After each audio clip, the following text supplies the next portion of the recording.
So, commutation, due to commutation in DC machine, there are two problems. We do commutation in DC machine, basically in DC generator, to convert AC current into DC current. But so from the commutator, using brush, we collect the currents and converts the DC current into AC current. But during commutation, there are some problem, basically two problem. One is inductive voltage kick, or you can say L di by dt voltage. Another is armature reaction. L di by dt voltage happens due to the inductive nature of the armature coil. We know inductor act as a current buffer, capacitor act as a voltage buffer.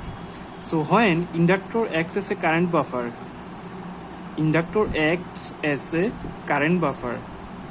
it will oppose the change in current. So a drop of L di by dt voltage will appear across the commutator segment, hence cause sparking. For this L di by dt voltage, a sparking will happen. So we call it this inductive voltage kick. Why kick?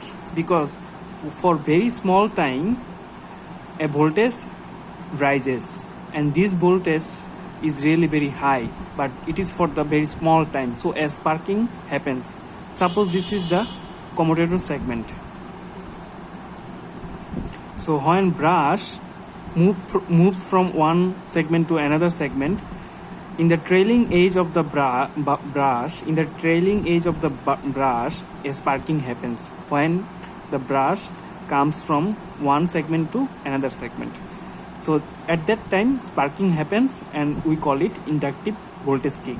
And this inductive voltage kick is due to the inductive nature of the coil. Second problem of the commutation is armature reaction. In case of armature reaction, we have some problem. Two of them are, it shifts the MNA. MNA is the magnetic neutral axis, and the second problem is it reduces the main field flux or net flux. What is MNA? MNA is, suppose this is the stator part and this is the rotor part. So this two line is the MNA, where there is no effect of the pole. This is the neutral region, that's why we call it MNA. But due to armature reaction, this MNA shifts. But along the MNA we actually put carbon brushes. So if the MNA shifts, it will have some problem. So due to commutation we have two problem. One is inductive voltage kick, another is armature reaction. Due to armature reaction, it shifts MNA, I mean the magnetic neutral axis, and also it will reduce the main field flux or net flux.